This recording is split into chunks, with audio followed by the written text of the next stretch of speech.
कि मौनी अमावस्या इतना महत्वपूर्ण है कि अगर आप ये 5 कार्य कर लेते हैं तो आपके जीवन में कोई भी बाधा शेष नहीं रहती, साथ में आपके पितर भी प्रसन्न होते हैं और आपके जीवन में कोई भी राधे राधे दोस्तों, आप सभी को हमारे आदि पूजा भक्ति चैनल में बहुत बहुत स्वागत है। आज हम जानेंगे कि मौनी अमावस्या हमारे जीवन में इतना महत्वपूर्ण क्यों रखता है। कहा जाता है कि मौनी अमावस्या पर अगर आप मौन रख के ये 5 कार्य कर लेते तो आपके जीवन की हर वो बाधा खत्म हो जाती है, कुछ भी शेष नहीं बचता। तो अगर आप ये 5 कार्य करते हैं मौनी अमावस्या के दिन मौन व्रत रख कर, तो आपके घर में जीवन में कोई भी बाधा शेष नहीं रहती। तो आइए जानते हैं कि 5 ऐसे क्या कार्य है और मौनी अमावस्या हम क्यों मनाते हैं। संपूर्ण जानकारी के लिए इस वीडियो को फुल वॉच कीजिएगा, जिससे आपको भी कोई भी परेशानी जीवन में है तो वो कट सके। तो पूरा देखिए। आइए जानते हैं कि मौनी अमावस्या पर हमें क्या कार्य करने चाहिए और क्या हमें नहीं करने चाहिए।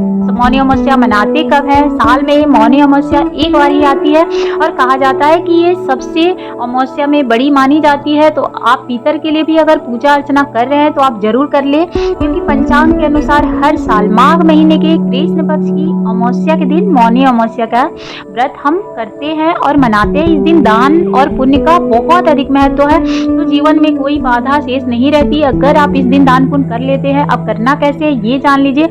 ऐसे भी ये माघ महीना का सबसे पुण्य दिन माना जाता है। इस दिन इस साल महाकुंभ का मेला भी लगा है, तो इस दिन का महत्व आपको पता ही होगा, क्योंकि ये शाही स्नान भी है और इस दिन का महत्व और अधिक बढ़ जाता है। जो अगर जा पा रहे हैं कुंभ स्नान के लिए उनके लिए तो बहुत अच्छी बात है, जो नहीं भी जा पा रहे वो घर में भी बहुत सारे कार्य करके पुण्य की प्राप्ति कर सकते हैं। तो आइए जानते हैं। पहले तो देखिए, माघ अमावस्या जो है 28 जनवरी को रात 7:40 पे आरंभ होगी और 29 जनवरी को शाम को 6:05 पे खत्म होगी। इसलिए आप उदया तिथि से 29 को ये जो पर्व है मनाई जाएगी मौनी अमावस्या, और लोग इसे पूरे पुण्य काल के रूप में भी जानते हैं। और अमावस्या के दिन विशेष रूप से स्नान दान का महत्व होता है। कहा जाता है कि इस दिन जो भी स्नान मौन रख के करते हैं उनके जीवन में कोई भी कष्ट नहीं प्रवेश करती। तो इस दिन आप 5 चीजों का जरूर ध्यान रखिए। आप सुबह जब भी उठे तो बिना बोले आपको अपने घर के जो भी कार्य है वो निपटाने हैं। उसके बाद आपको स्नान करने हैं। स्नान करने के बाद आप घर में सूर्य देव को जल दे पूजा कर ले। उस दिन आप पितरों की पूजा कर सकते हैं विशेष रूप से। तो जब भी आप जल दे तो काला तिल का महत्व माघ महीने में ऐसे भी बहुत अधिक होता है, तो काला तिल गंगा जल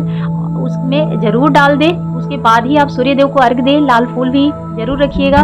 उस दिन पितरों के लिए आप पूजा कर सकते हैं, उनकी सलाम मतलब कहा जाता है आत्मा की शांति के लिए। जो भी आपके अधूरा रह गए या फिर आपके घर में पितृ दोष है तो विशेष रूप से उस दिन पूजा करें, उनके नाम से दान करें।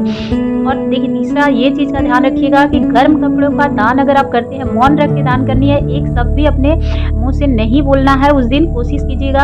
अगर आप मौन रख सकते हैं पूरे दिन तो आपको व्रत का पूर्ण फल मिलेगा। तो आप मौन ही रहिएगा, बोलिएगा नहीं। उस दिन कुछ कुछ कार्य आपको मौन रख के ही करने पड़ेंगे।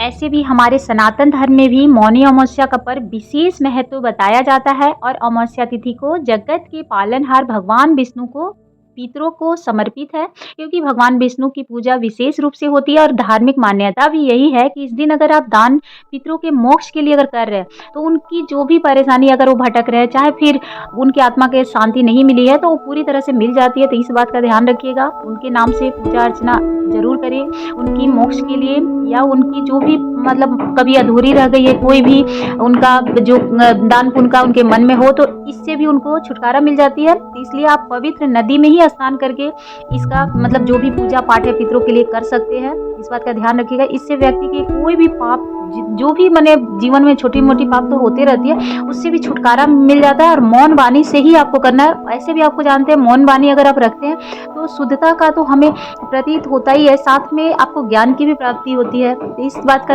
आपको कभी भी ये नहीं रहेगा कि हम मौन रख के व्रत कर रहे हैं तो उससे हमें कोई परेशानी है। आपको उससे अच्छी ही चीज प्राप्त होगी, ज्ञान की भी प्राप्ति होगी, आपका मन भी शुद्ध होगा। जितना कम बोलेंगे, साधु महात्मा को देखते हैं बहुत कम बोलते हैं, तो एक दिन तो सभी कर सकते हैं। पितरों की पूजा कर ले। उसके बाद आपको पूजा अर्चना करना है, मंदिर में जाके कर सकते हैं, अपने घर में भी पूजा कर सकते हैं।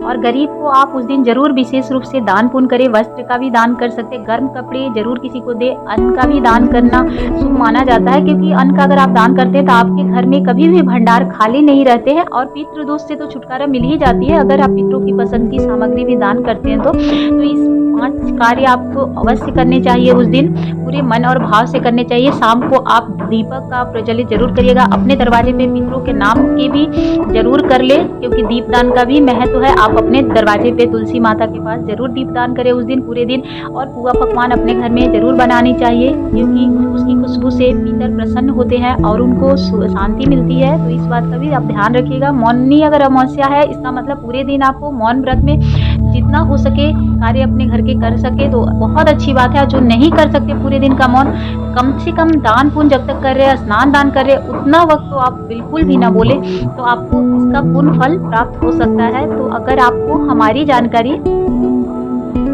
सब्सक्राइब जरूर करिएगा। धन्यवाद। जय माता दी। आप सभी का दिन मंगलमय हो और जो भी कुंभ स्नान के लिए जा रहे हैं उनके लिए ढेर सारी शुभकामनाएं।